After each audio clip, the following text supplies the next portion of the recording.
for one thing, I love podcasts, and I've always wanted to host one.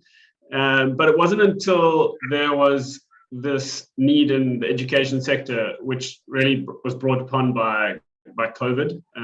Already there was a problem in education with catastrophic outcomes in general, and on top of that, COVID landed. And being a leader in a study guides business in South Africa, it was for me an experience of saying, well, how can I be on top of all the things that are happening? How can I learn quickest about education in South Africa to make sure that our business is staying on track? And essentially setting up a podcast gave me a few things. One was that it gave me an excuse to speak to important people. Podcast is seen as a sort of a platform that's very public and that kind of thing.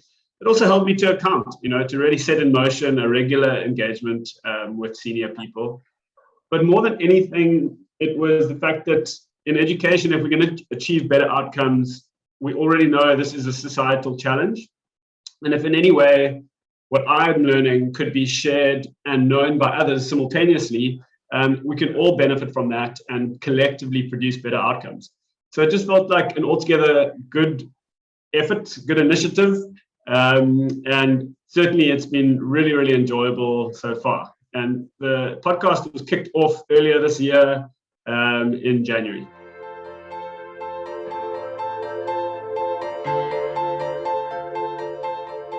So for students, the real main thing has been lost contact time. That's the sort of concrete measurable aspect. In most cases, the lost face time with teachers is sort of as much as half. But perhaps some of the less measurable aspects are those of sort of student well-being. We know that we are social creatures. Adults that get isolated don't do well. In general, it's not seen as a good way of being in the world. But teenagers that are isolated is a specifically problematic issue, because when we are teenagers, we're in a phase of our life where we're literally constructing our identity and learning coping strategies for social engagement, an essential aspect of growing into a confident, capable adult. And so what we're seeing is, on top of feeling stressed about having not had the right level of contact time with teachers and feeling behind on the curriculum, socially, students are feeling anxious. And generally, that's a pretty tough cocktail for making improvements in education, because what we do know is that well-being is almost like a precursor to really getting involved in learning. So I think those are probably the two big aspects that have affected students, and it's going to take a tremendous effort to get that all back on track. And as far as teachers go, well, I think the comment that stands out most for me was that every teacher in South Africa and the world at large had to sort of be thrust back into being a first-year teacher again, where they had to face the bewilderment of kind of doing everything for the first time and figuring it out as they go. And so some teachers coped okay with that.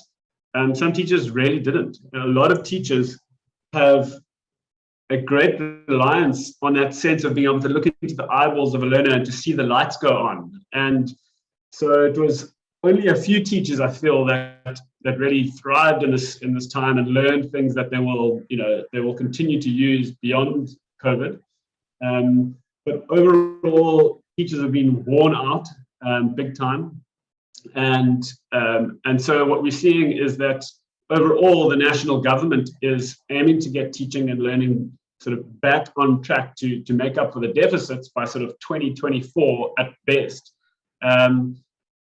But I think it's a grand experiment, and we don't know the impact of what this all has been and will be. But time will tell.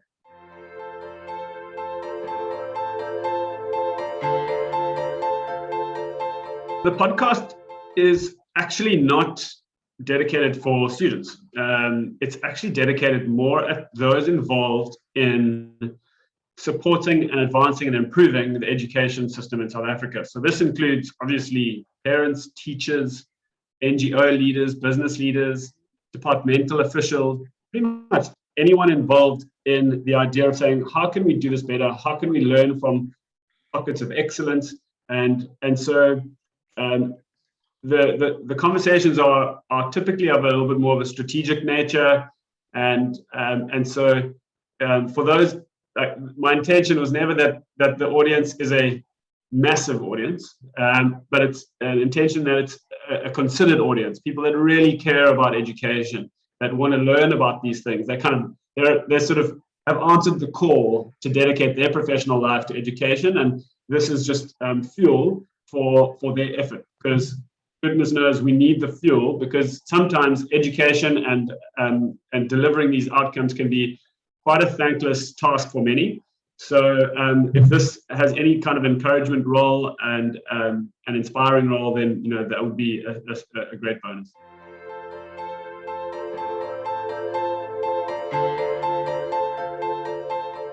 One of the things that is a fact about education is that in South Africa is that we spend a lot of money per capita, per learner, per teacher on education. It's not a budget problem when it comes to trying to deliver outcomes. The challenge we sit with is that teachers are not given the kind of love and respect that they are due. They're not given the support that they're due. They are mostly just criticized. And a lot of parents who are super busy and challenged with their own life's kind of daily challenges want to send their kids to school and have nothing more to do with it, and get the kind of finished product on the other side. What we're increasingly learning is that education is a 100% societal challenge, and you can come up with a proportion, but how much of a young person's education is happening in school and how much of that education is happening outside of school at home? And one could argue that it's sort of at least 50-50, and so we don't often think like that, and so if we're able to generate better outcomes, the people I've been speaking to are advancing non-budgetary recommendations.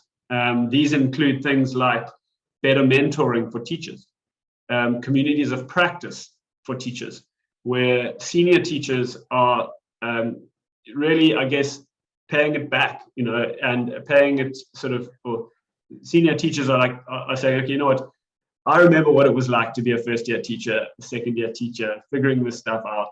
I'm going to set up a little talk group where those learnings can be transferred.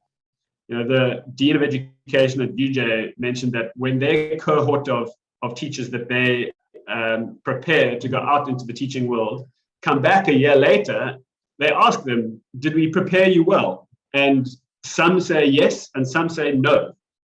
And the difference isn't whether and what they did at UJ, but it all has to do with the school environment they went into. Was it a hostile environment, or was it a supportive environment? And that tends to make the difference for keeping good talent, like teachers who thought they would go out and do a good service, but in the end found that it was a thankless job and end up leaving teaching. That's a big problem. So for me, collaboration is everything. It's an enormous system. There are over 20,000 schools in South Africa. The numbers of teachers, of officials, of learners involved, it's enormous. It's big. It's the biggest system just about in South Africa. So unless we're thinking about it collectively, it's just, we're not going to be able to deliver the outcomes that we know are necessary.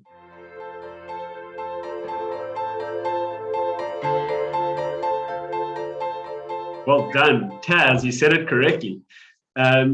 Our business has, for the last 45 years, supported high school learners from grade 8 to grade 12 in 16 subjects of the sort of major challenging subjects. And we now have over 90 titles in English and Afrikaans that cater to that environment. What we found is that teachers and learners alike find the guides really valuable. And so we're going to continue to produce the best of the latest material in those 16 subjects across those grades going forward, but more and more augmenting that with high value digital content to support this requirement now of sort of blended learning or hybrid learning is what sort of people are best describing it as, which is that, you know, no longer do we have to limit the input into a classroom as being just what the teacher is capable of kind of conveying to the learners. They can bring in multimedia into the classroom, employ techniques like flipped classroom, where the learners go home and enjoy the instruction and introduction to a topic, and then come to school the next day and begin in the debate about what they learned and what they're still